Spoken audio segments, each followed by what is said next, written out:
साथियों, आज हम class 10 chapter 2 acid base and salt की शुरुआत कर रहे हैं। सबसे पहले हम क्लास 9th में पढ़े थे कि मैटर क्या होता है। मैटर कोई भी केमिकल सब्सटेंस जो है वो मैटर से मिलके बना होता है। और हम लोगों ने देखा था क्लास 9th में कि anything that has mass, anything that has mass, anything that has mass and occupy some space or have some volume is called matter। यानी कुछ भी चीज़, कोई भी चीज़ जिसका कुछ मास होता है और वो कुछ जगह को घेरती है, या कह सकते हैं कुछ वॉल्यूम उसके अंदर होता है, तब हम उसे क्या कहते हैं? मैटर कहते हैं। तो मैटर क्या हो गया? Anything that has mass and occupy some space और have some volume is called matter. अब हम लोग क्लासिफिकेशन ऑफ मैटर के बारे में पढ़ रहे हैं। तो 3 तरह से मैटर को बांटा गया है, 3 तरह से। पहला, कंपोजिशन के आधार पे मैटर को 3 पार्ट्स में डिवाइड किया गया है: एलिमेंट, कंपाउंड, मिक्सचर। और स्टेट के अकॉर्डिंग मैटर को भी 3 पार्ट्स में डिवाइड किया गया है: सॉलिड, लिक्विड एंड गैस। और सोल्यूबिलिटी के अकॉर्डिंग भी 3 पार्ट में बांटा गया है: सस्पेंशन, कोलाइड, सॉल्यूशन। आप लोग इन सब टर्म से फेमिलियर होंगे। आप लोगों को ये सभी टर्म आप लोगों ने क्लास 9th 8 में पढ़ा हुआ है। फिर भी आप समझिए कि एलिमेंट हम किसे कहते हैं। तो एलिमेंट में केवल एक ही प्रकार का एटम पाया जाता है। तो एलिमेंट हम उसे कहेंगे जिस केमिकल सब्सटेंस में एक ही टाइप का क्या पाया जाएगा? एटम पाया जाएगा। जैसे हाइड्रोजन एलिमेंट में जितने भी एटम होंगे वो हाइड्रोजन के होंगे। ऑक्सीजन एलिमेंट में जितने भी एटम होंगे वो ऑक्सीजन के होंगे। तो इसी तरीके से कार्बन के एलिमेंट में जितने भी एटम होंगे वो कार्बन के होंगे। तो एलिमेंट में जो है वो केवल एक ही प्रकार का क्या होता है? एटम पाया जाता है। अब कंपाउंड किसे कहते हैं? तो कंपाउंड एक केमिकल सब्सटेंस है दैट कंबाइंस 2 और मोर एलिमेंट। यानी जब 2 या 2 से ज़्यादा एलिमेंट आपस में मिलते हैं और वो केमिकली कंबाइंड हो जाते हैं, तब क्या बनाते हैं? कंपाउंड बनाते हैं। 2 या 2 से ज़्यादा एटम जब केमिकली कंबाइंड हो जाते हैं तब वो क्या बनाते हैं? कंपाउंड बनाते हैं। तो कंपाउंड में 2 या 2 से अधिक तरह के क्या पाए जाते हैं? एटम पाए जाते हैं। यानी 2 या 2 से ज़्यादा प्रकार के एटम आपस में कॉम्बिनेशन करके क्या बनाते हैं? कंपाउंड बनाते हैं। अब मिक्सचर किसे कहते हैं? मिक्सचर में भी 2 या 2 से ज़्यादा केमिकल सब्सटेंस क्या होते हैं? एक अलग अलग अनुपात में, रेशियो में प्रेजेंट होते हैं। और मिक्सचर के अंदर जो भी पार्टिकल्स होते हैं, जो भी इसका मिक्सचर बनाने वाले सब्सटेंस होते हैं, केमिकल सब्सटेंस, वो केमिकली कंबाइंड नहीं होते हैं। यानी उन्हें हम आसानी से फिर अलग भी कर सकते हैं। मिक्सचर के कंपोनेंट को हम आसानी से अलग कर सकते हैं, क्योंकि इसके कंपोनेंट जो होते हैं मिक्सचर के, वो क्या होते हैं? आपको अलग अलग पार्टिकल्स के होते हैं, जिससे हम आसानी से क्या कर सकते हैं? अलग कर सकते हैं। क्योंकि मिक्सचर के जो सब्सटेंस होते हैं वो केमिकली रूप से कंबाइंड नहीं होते हैं, जबकि कंपाउंड के जो सब्सटेंस होते हैं, एलिमेंट, 2 या 2 से ज़्यादा एलिमेंट मिलकर क्या बनाएंगे? कंपाउंड। तो ये जब कंपाउंड बनाते हैं 2 या 2 से ज़्यादा एलिमेंट, तो इसमें 2 या 2 से ज़्यादा प्रकार के एटम पाए जाते हैं जो कि केमिकली कंबाइंड हो जाते हैं। इसलिए कंपाउंड से एलिमेंट को गेट करना बहुत मतलब टफ वर्क होता है, कठिन कार्य होता है। लेकिन मिक्सचर के अंदर का कंपोनेंट को अलग करना बड़ा आसान होता है। तो कंपोजिशन के अकॉर्डिंग मैटर को 3 पार्ट में बांटा, एलिमेंट, कंपाउंड और मिक्सचर।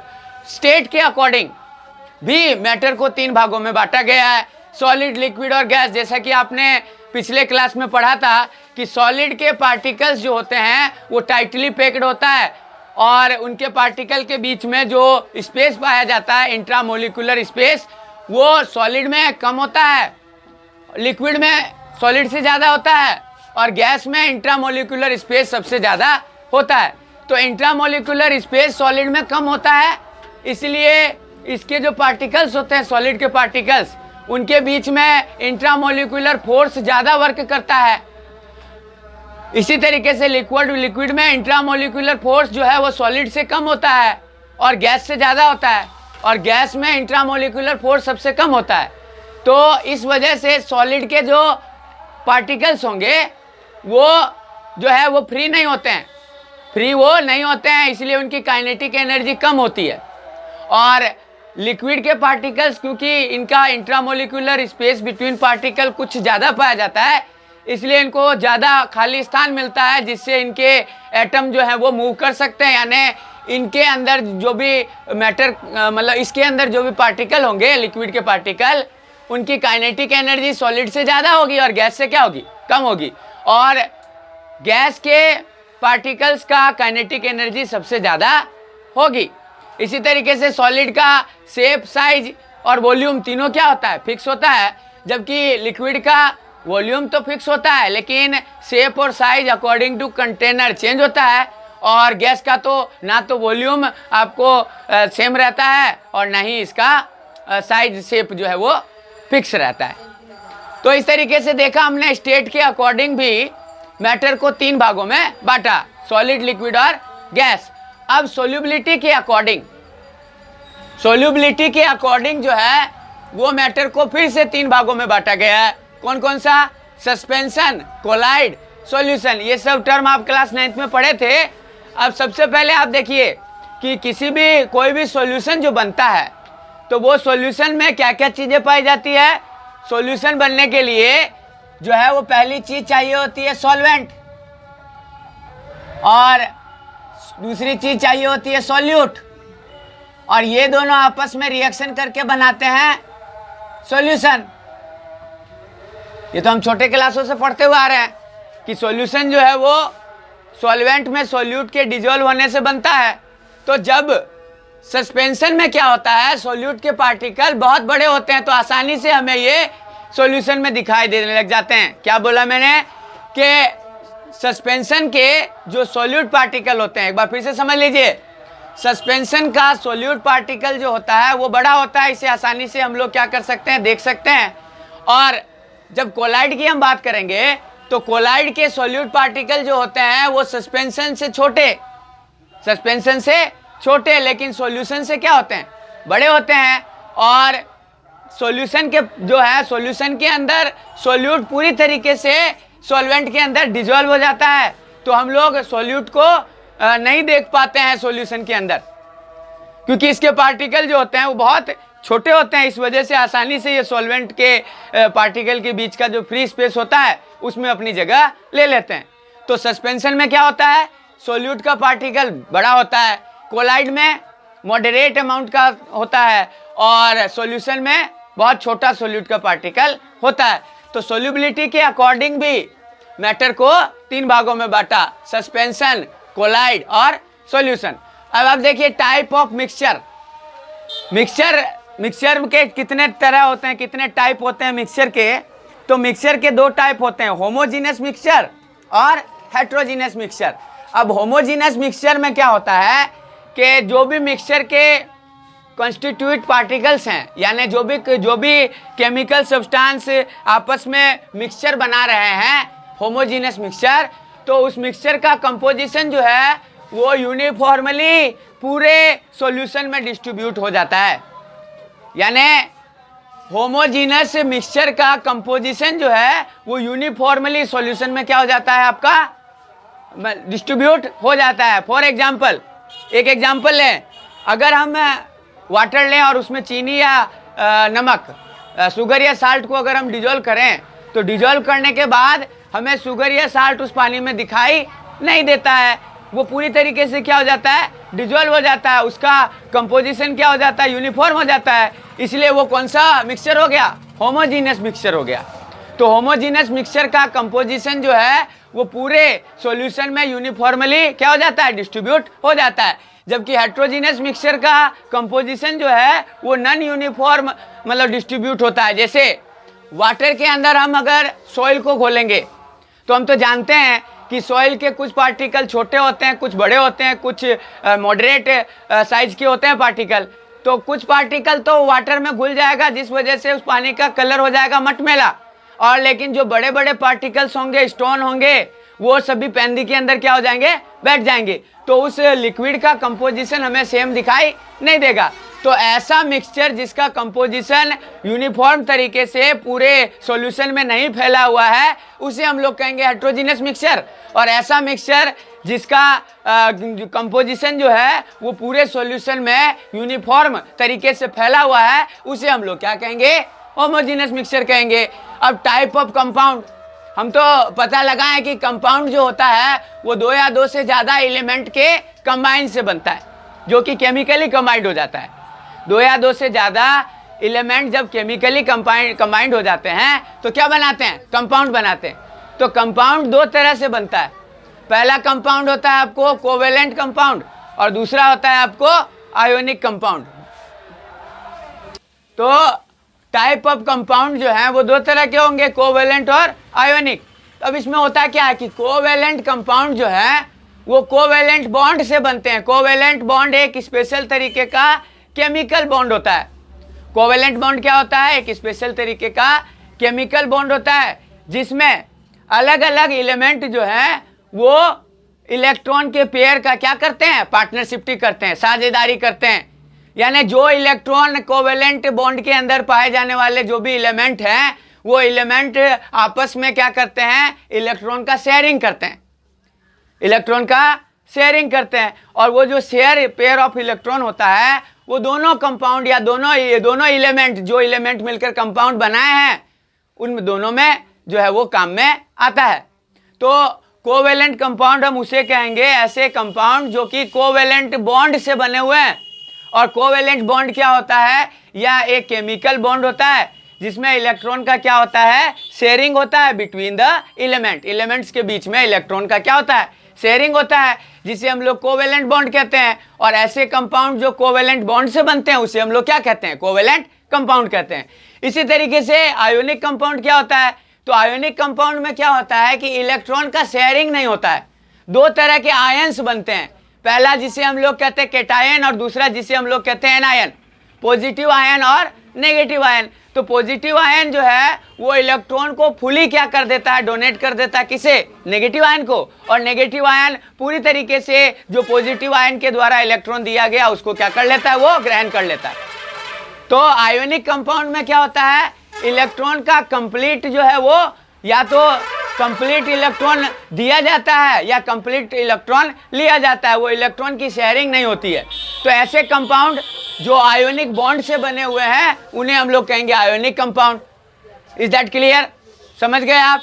अब आयोनाइजेबल और नॉन आयोनाइजेबल कंपाउंड क्या होता है, तो जब हम कंपाउंड को पानी के अंदर मिलाएं, हमारे को कंपाउंड दिया गया है, उस कंपाउंड को अगर हम पानी के अंदर मिलाएं तो पानी के अंदर मिलाने पर अगर वो कंपाउंड पूरी तरीके से आयन के अंदर क्या हो जाएगा, टूट जाएगा, डिसोसिएट हो जाएगा, तब हम क्या कहेंगे कि वो सॉल्यूशन जो कंपाउंड जो है वो आयोनाइजेबल कंपाउंड है।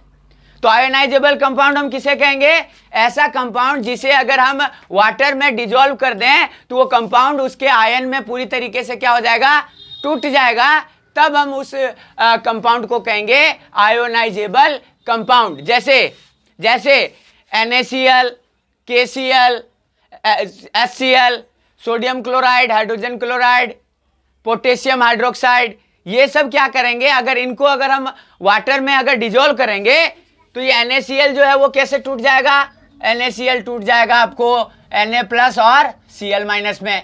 इसी तरीके से HCl कैसे टूटेगा, H+ और Cl- में। इसी तरीके से KOH कैसे टूटेगा, K+ और OH- में। यानी ये तीनों जो हैं वो ऐसे कंपाउंड हैं कि जब हम इन्हें पानी में डालेंगे तो ये कंप्लीटली जो है वो आयंस में क्या हो जाएगी, डिसोसिएट हो जाएगी। तो ऐसे कंपाउंड जिन्हें वाटर में मिक्स करने पर आयन में डिसोसिएट हो जाए उसे हम लोग कहेंगे आयोनाइजेबल कंपाउंड। और on the other hand ionisable compound का अपोजिट यानी क्या, कि ऐसा कंपाउंड जिसको अगर हम वाटर में डिजोल्व करें तो वो आयन में डिसोसिएट नहीं हो, वो आयन में ना बदल सके। तो ऐसे कंपाउंड जिसे वाटर में अगर हम डिजोल्व करें या जो जिसका इसका मेल्टन स्टेट में जो है वो आयन में जो है वो कंपाउंड डिसोसिएट नहीं होती है, तब हम उस कंपाउंड को कहते हैं नॉन आयोजेबल कंपाउंड, जैसे कि ग्लूकोज, एसीटोन एटसेट्रा। तो ऐसे कंपाउंड जो कि पानी में मिलाते ही आयन में टूट जाते हैं उसे हम लोग कहेंगे आयोनाइजेबल कंपाउंड। और ऐसे कंपाउंड जिसे पानी में मिलाने पर भी वो आयंस में नहीं टूटते हैं उन्हें हम लोग क्या कहेंगे, नॉन आयोनाइजेबल कंपाउंड कहेंगे। अब हम लोग आ रहे हैं, सबसे पहले एसिड और बेस को समझाने का काम किया था आर्रेनियस नाम के साइंटिस्ट ने। आर्रेनियस नाम का जो साइंटिस्ट था उसने क्या किया कि अलग अलग केमिकल सब्सटेंस का स्टडी किया और उसके बाद में उन्होंने अपना एक हाइपोथेसिस दिया, थ्योरी दिया, और उस थ्योरी के अकॉर्डिंग उन्होंने एसिड और बेस को समझाने का कोशिश किया। तो सबसे पहले जो मतलब एसिड और बेस को समझाने का जो एक्सपेरिमेंट किया गया वो किसके द्वारा किया गया, आर्रेनियस के द्वारा किया गया। इसलिए इसे कहते हैं Arrhenius theory of acid and base, Arrhenius का एसिड और बेस का सिद्धांत। अब यहां देखिए आर्रेनियस एसिड क्या होता है। तो आर्रेनियस एसिड हम लोग उस सब्सटेंस को हम लोग आर्रेनियस एसिड कहेंगे जो केमिकल सब्सटेंस जैसे ही अगर हम उसे पानी में मिलाएं, जिस केमिकल सब्सटेंस को हम लोग पानी में मिलाएं और वो पानी में मिलने के बाद H प्लस आयन या H3O+ आयन, हाइड्रोजन आयन या हाइड्रोनियम आयन, H प्लस को हम लोग कहते हैं हाइड्रोजन आयन, H प्लस को हम लोग कहते हैं हाइड्रोजन आयन, इसे हम लोग H प्लस को कहते हैं हाइड्रोजन आयन, और H3O पॉजिटिव को कहते हैं हाइड्रोनियम आयन, हाइड्रोनियम आयन। तो ऐसे सब्सटेंस जिन्हें पानी में अगर हम मिला दें तो वो सब्सटेंस जो है वो या तो हाइड्रोजन आयन दे एक्वियस फॉर्म में या हाइड्रोनियम आयन दे, यानी हाइड्रोजन और हाइड्रोनियम आयन की कंसंट्रेशन जो है वो बढ़ जाए वाटर के अंदर। यानी हम जो सब्सटेंस ले रहे हैं हमें पता करना है कि वो आर्रेनियस एसिड है या बेस है। तो जो सब्सटेंस हमने लिया उस सब्सटेंस को अगर हम वाटर में डिजोल्व कर देंगे तो वाटर में डिजोल्व करने के बाद अगर हम देखते हैं कि H प्लस आयन की कंसंट्रेशन और H3O पॉजिटिव यानी हाइड्रोजन आयन की कंसंट्रेशन या हाइड्रोनियम आयन की कंसंट्रेशन अगर ज़्यादा हो जाती है तब हम उसे क्या कहेंगे कि जो हमने सब्सटेंस लिया था वो आर्रेनियस एसिड हो गया। लेकिन जब सब्सटेंस को पानी में हम लोग घोलें और वो जो है OH- यानी हाइड्रोक्साइड आयन में अगर टूट जाए, हाइड्रोक्साइड आयन में अगर डिसोसिएट हो जाए तब हम क्या कहेंगे कि वो सब्सटेंस कौन सा आर्रेनियस बेस है। तो सिंपल वर्ड में हम कहें कि ऐसा केमिकल सब्सटेंस जिसे वाटर में हम डिजोल्व करें तो वाटर में डिजोल्व करने के बाद वो हाइड्रोजन आयन या हाइड्रोनियम आयन में डिसोसिएट हो जाए कंप्लीटली, तब हम कहेंगे कि वो सब्सटेंस क्या है, आर्रेनियस एसिड है। और ऐसा सब्सटेंस जो पानी में अगर हम जिसे घोलें केमिकल सब्सटेंस, जब वाटर में उसे डिजोल्व करें तो वो पूरी तरीके से क्या हो जाए, OH- आयन में हाइड्रोक्साइड आयन में डिसोसिएट हो जाए, तब हम उसे क्या कहेंगे, आर्रेनियस बेस कहेंगे। तो इसका कंक्लूजन क्या निकला, इसका कंक्लूजन ये निकला कि एसिड को जब वाटर में हम लोग डिजोल्व करेंगे तो एसिड जो है वो हाइड्रोजन आयन या हाइड्रोनियम आयन में टूटेगा, यानी एसिड के पास हाइड्रोजन आयन या हाइड्रोनियम आयन की कंसंट्रेशन ज़्यादा पाई जाती है। जबकि अब ऐसा केमिकल सब्सटेंस जिसे हम वाटर में डिजोल्व करें और वो पानी के अंदर OH माइनस आयन को बना दे, हाइड्रोक्साइड आयन की कंसंट्रेशन को बढ़ा दें, तब वो क्या हो जाएगा, बेस हो जाएगा। तो एसिड के पास H प्लस या OH माइनस आयन की कंसंट्रेशन ज़्यादा पाई जाती है, जबकि बेस के पास एसिड के पास H प्लस आयन या H3O positive ion, hydrogen ion या हाइड्रोनियम आयन की कंसंट्रेशन ज़्यादा पाई जाती है, जबकि बेस के पास हाइड्रोक्साइड आयन की कंसंट्रेशन ज़्यादा पाई जाती है। आई होप आपको समझ में आ रहा होगा। एसिड में हाइड्रोजन या हाइड्रोनियम आयन की कंसंट्रेशन होती है, जबकि बेस में हाइड्रोक्साइड आयन की कंसंट्रेशन होती है। अब हम कुछ एग्जांपल देख लेते हैं। एसिड में सबसे पहला हाइड्रोक्लोरिक एसिड HCl, दूसरा सल्फ्यूरिक एसिड H2SO4, तीसरा नाइट्रिक एसिड HNO3, और बेस में देखिए sodium hydroxide NaOH, potassium hydroxide KOH और कैल्शियम हाइड्रोक्साइड CaOH2। अब आप देखिए कि अगर हम वाटर में डिसोसिएट करें तो इससे क्या बना, H प्लस आयन और Cl माइनस आयन। तो चूंकि यहाँ पे H प्लस आयन बना ना, हाइड्रोजन आयन, इसलिए हम कह सकते हैं कि ये क्या हो गया, एसिड हो गया। आपको क्वेश्चन पूछेगा कि why HCl is an acid whereas NaOH is a base, क्यों HCl एक एसिड है और NaOH एक बेस है। तो हम क्या आंसर देंगे, because when we dissolve HCl in water, HCl completely dissociate into H plus ion and chlorine ion. So we know it very well.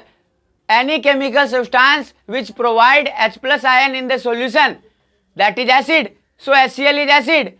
Whereas on the other hand, if we dissolve sodium hydroxide in water, then sodium hydroxide dissociated into sodium positive ion Na plus and OH negative ion, hydroxide ion. So if the substance give hydroxide ion, then that is base, or if the substance give hydronium ion or hydrogen ion, then that is acid. Clear हो रहा है आपको। इसी तरीके से आप देखिए H2SO4 को अगर हम वाटर में डिसोसिएट करेंगे तो ये बनेगा 2H पॉजिटिव और SO4 2 नेगेटिव में, सल्फेट आयन और हाइड्रोजन आयन में डिसोसिएट हो गया। तो चूंकि यहाँ पर भी हाइड्रोजन आयन आया है, अब देखिए यहाँ पर हाइड्रोजन आयन का कंसंट्रेशन ज़्यादा है। क्यों कंसंट्रेशन ज़्यादा है कि आप देखिए जितना हाइड्रोजन आयन आपको HCl में बन रहा था, उसका दुगुना बन रहा है किसमें, सल्फ्यूरिक एसिड में या हाइड्रोजन सल्फाइड में, इसे सल्फ्यूरिक एसिड कहते हैं। तो जितना H प्लस आयन आपको HCl में बन रहा था, उससे 2 गुना किस में बना है, सल्फ्यूरिक एसिड में बना है। इसलिए हम कह सकते हैं कि सल्फ्यूरिक एसिड जो है वो मोर एसिडिक है देन HCl।